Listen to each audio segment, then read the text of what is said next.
अस्सलामुअलैकुम वरहमतुल्लाहि वबरकातुह। बिस्मिल्लाहिर्रहमानिर्रहीम।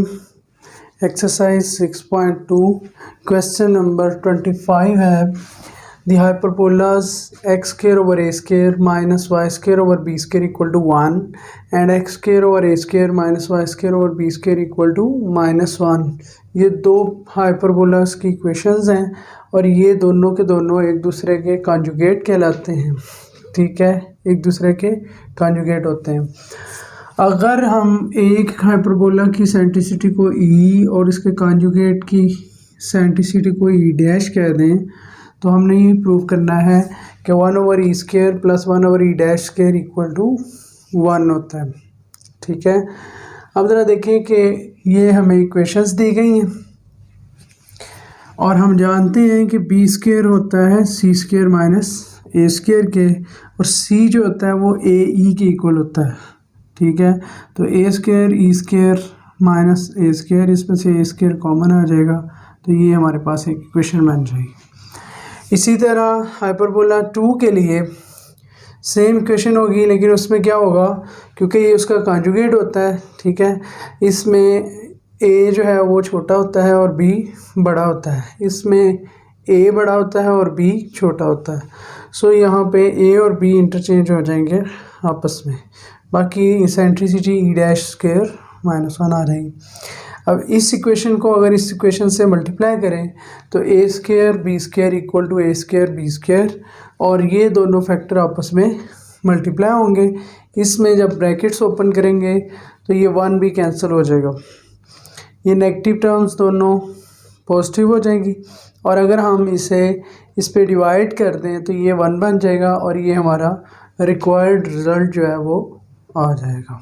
क्वेश्चन नंबर 26 है show that the asymptotes of hyperbola and the lines drawn from any point on the hyperbola parallel to the asymptotes form a parallelogram of constant area A B by 2।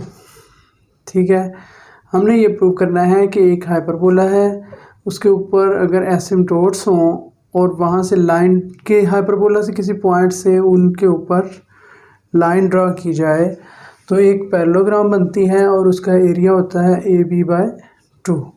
अब ज़रा देखिए कि हमारे पास ये एक hyperbola है,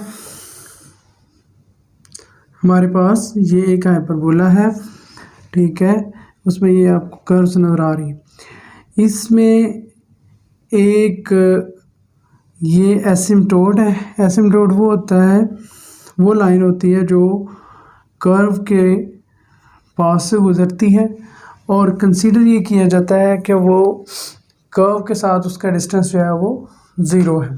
एक एसिम्पटोट इस तरह से गुज़र रहा है और एक एसिम्पटोट इस साइड से बन रहा है, ये 2 एसिम्पटोट्स हैं। ठीक है, अच्छा, अब वो कहता है कि अगर एक पॉइंट हम लें हाइपरबोला के ऊपर P और उस एक लाइन से हम एक लाइन ड्रा करें इस एसिम्पटोट के ऊपर, तो आपको ये फिगर नज़र आ रही है। इसमें ये जो लाइन है एसिम्पटोट की, ये और ये एसिम्पटोट एक दूसरे को यहाँ पे इंटरसेक्ट कर रहे हैं O पे, और एक ये लाइन जो है ये इंटरसेक्ट कर रही है Q पे एसिम्पटोट को। ठीक हो गया, तो ये एक पैरेललोग्राम बनती है और इसका हमने एरिया फाइंड करना है।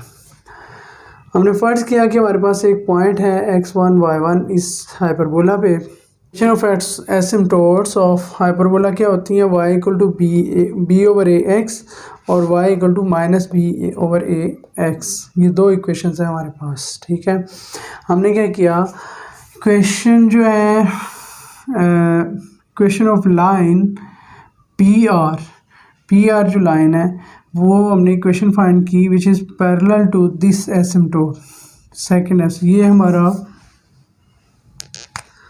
ये लाइन पहला एसिम्पटोट है और ये लाइन जो है ये दूसरा एसिम्पटोट है। ठीक है, तो पी आर जो कि दूसरे एसिम्पटोट के पैरेलल है उसकी हमने इक्वेशन फाइंड की y माइनस y1 इक्वल टू, ये उसकी स्लोप है, स्लोप x माइनस x1। इस इक्वेशन को इक्वेशन नंबर 3 और इक्वेशन नंबर 1, क्योंकि ये एसिम्पटोट और ये लाइन जो है ये इंटरसेक्ट करते हैं, इनका पॉइंट ऑफ इंटरसेक्शन फाइंड करने के लिए इन दोनों को आपस में सॉल्व किया क्वेश्चन 1 और 3 को, और वहाँ से हमें एक x मिल गया, एक y मिल गया, यानी r के कोऑर्डिनेट्स हमें मिल गए। अब लाइन पी क्यू जो है वो पैरेलल है एसिम्पटोट 1 के। ये जो पी क्यू लाइन है ये पैरेलल है इसके, तो ये मीट करती है एसिम्पटोट 2 को एट द पॉइंट Q। ठीक है, तो मैंने जैसा कि बताया कि इसका एरिया हमने फाइंड करना है OQPR, इस पूरी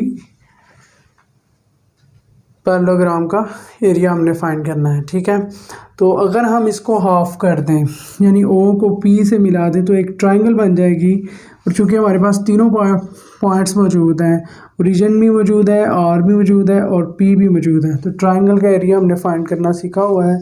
तो अगर हम देखें तो हम कह सकते हैं कि जो हमें रिक्वायर्ड एरिया वो है 2 times area of the triangle OPR। तो क्या फार्मूला था, ये आ गया। एरिया का फार्मूला होता है 1/2 इंटू 1 और पहला पॉइंट, फिर 1 और दूसरा पॉइंट, फिर 1 और तीसरा पॉइंट, तीनों पॉइंट्स हमने लिए, इसको सिंप्लीफाई किया और एट द एंड हमने x1 square over a square minus y1 square over b square equal to 1 इसको यूज़ करते हुए ये प्रूव कर दिया कि इसका एरिया जो है वो AB/2 है।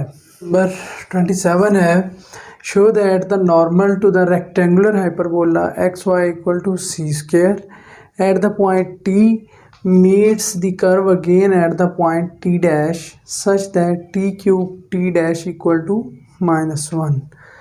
तो हमने ये प्रूव करना है कि अगर एक रेक्टेंगुलर हाइपरबोला हो और उस पर एक नॉर्मल लिया जाए तो वो नॉर्मल उस कर्व को एक T पॉइंट पर मीट करता है, और अगर वो क्या करे T डैश दूसरे पॉइंट पर भी उसे मीट करे तो ये रिलेशन बनता है।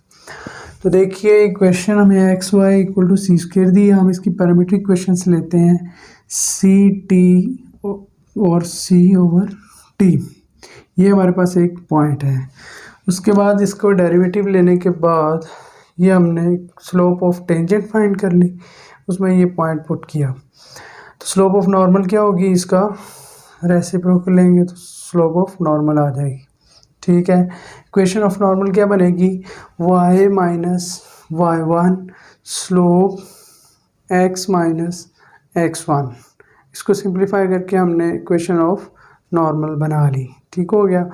अब अगर ये नॉर्मल दूसरे पॉइंट के ऊपर मीट करता है, उसको कट करता है, तो उस पॉइंट को वो भी इसी तरह का पॉइंट होगा जिस तरह का ये पैरामीट्रिक इक्वेशंस के लिहाज से x CT है और y C/T है, तो उसमें होगा x CT डैश और y होगा C/T डैश।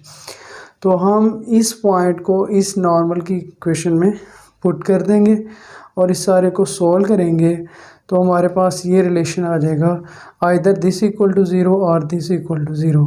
अगर ये 0 है तो ये वैल्यू है, अगर ये 0 है तो ये आपस में इक्वल हैं।